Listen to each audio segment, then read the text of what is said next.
So magandang araw sa inyo mga Bruno at welcome kayo ulit sa akin channel na kung saan makakuha kayo ng tips and idea about sa ating mga motor. Tayong dalawang horn hindi na to tumutunog, galing to sa tropa natin kasi sabi ko sa kanya kukunin ko yung horn niya tapos try ko ibabalik na tutunog kasi hindi na tumutunog eh. Kinakalawang na. Ito stock to ng ng Raider G. Stock to. Nico horn. No? So try natin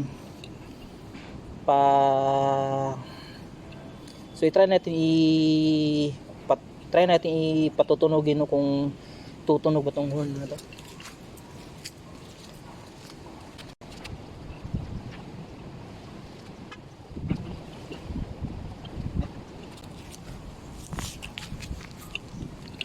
So yun mga bro, no, ayaw na siyang tumunog, no. So nakikita nyo sa appearance ng stock horn na ito, wala na sa kondisyon. Ito kinakalawang pa. Ito hindi ko sigurado kung tutunog pa ba to. So gagawa natin ng paraan, no, kumbaga life hacks para tutunog ulit yung horn. Huwag nyo muna itatapon yung horn. Gagawa natin ng paraan para hindi naman masayang yung pera. Tulad nito, ayaw nang tumunog tapos di nyo nagawa ng paraan, sayang naman kung bibili ka ng horn tapos pwede naman gawa ng paraan. So yun mga bro, no. So gagawin natin ito muna. Ito yung pinakalawang. So try natin bro, kiskisin ng liha tong yung terminal niya para may magandang kontak kinakalawang, no. So kapiraso ng liha tapos kiskisin niyo lang.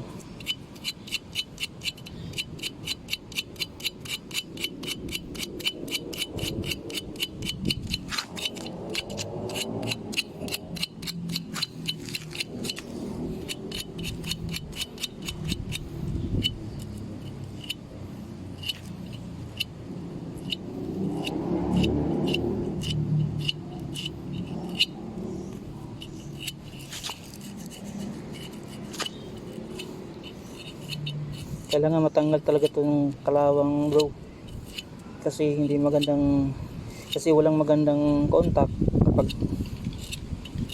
medyo may kalawang.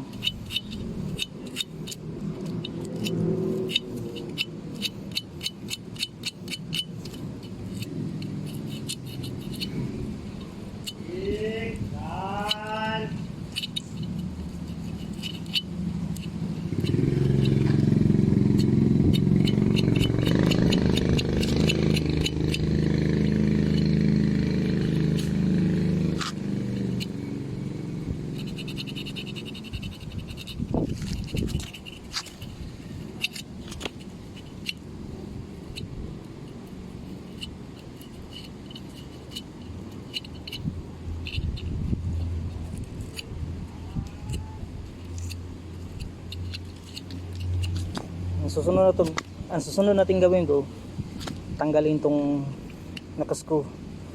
Yan, tanggalin nyo muna. So tanggal na. Kung may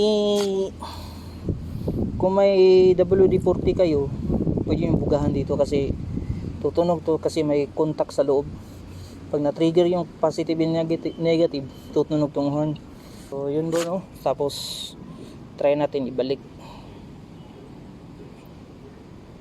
Ang pagbalik nito bro, dahan-dahan lang. Dahan-dahan lang. Screw nyo. Ayaw sumabay. Screw nyo tapos dahan-dahan muna. Pag naramdaman nyo na parang medyo natatouch na yung dito, hindi ko alam kung anong nasa loob nito. Pag pag ini-screw nyo, mararamdaman nyo kapag nagdikit na yung screw natin sa ano, sa loob. Tapos wag niyo munang ihigpitan, yung tama-tama lang. Tapos try natin yan.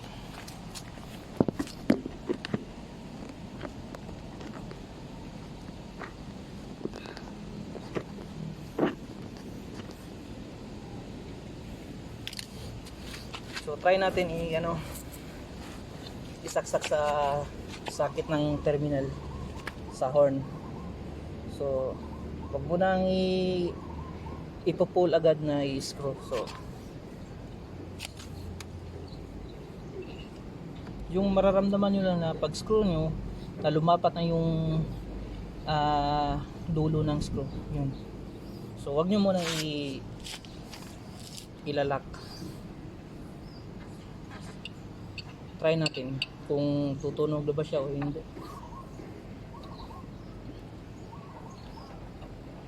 So yun. Oops. So yun. So try natin, no. Kapag hindi tumunog, mag-clockwise tayo hanggang sa tumunog siya. Yun. Tumunog na. So hahanapin natin yung pinakamalakas na tunog niya, no. So scroll lang natin clockwise yung pinakamalakas.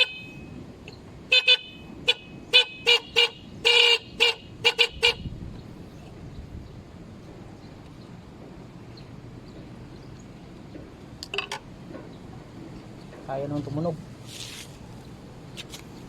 Ayaw na.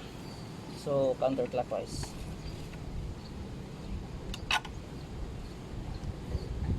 Counterclockwise. So yun na yun. Tumunog na. Tumunog na yung kinakalawang nating horn. So ito yun. Kapag satisfy na kayo sa lakas ng tunog niya, pwede nyo i-lock. Meron siyang lock dito, yung maliit na na nuts. Yan, lock nyo yan.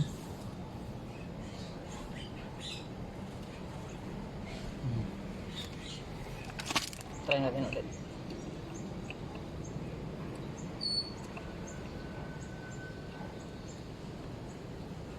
Sayang naman kapag itatapon. Pwede pang magamit.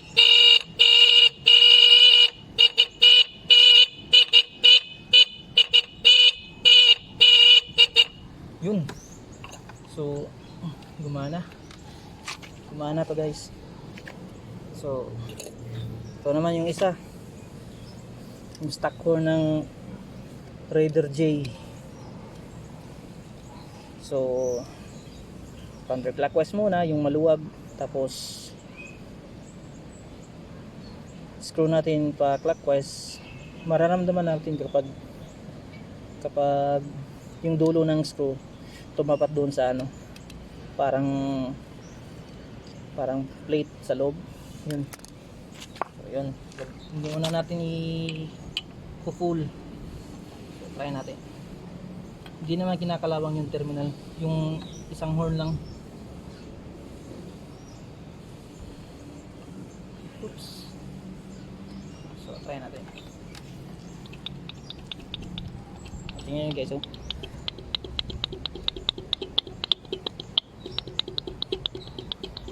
Tumutunog siya pero hindi gaano kalakasan.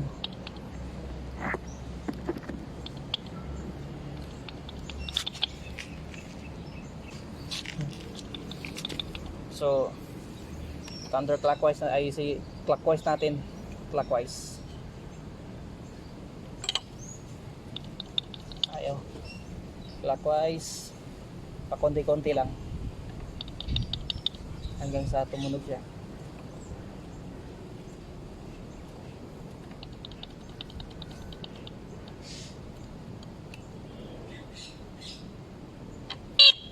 Yun.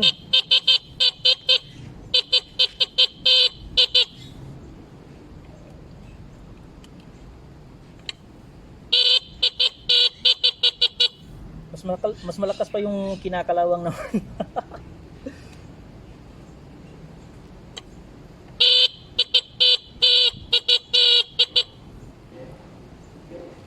Yun.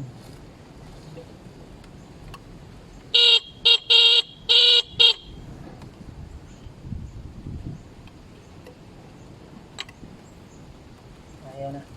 Counterclockwise. Counterclockwise lang guys. Tapos kukunin natin yung pinakamataas na tunog niya. Yun na yung settings niya. Okay.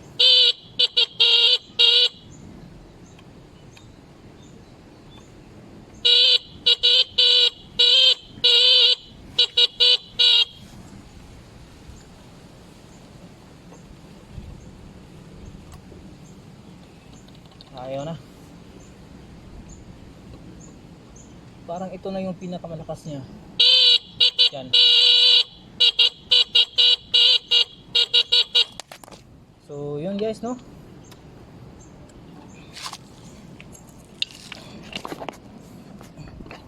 Sayang naman kung ano, kung itatapon nyo.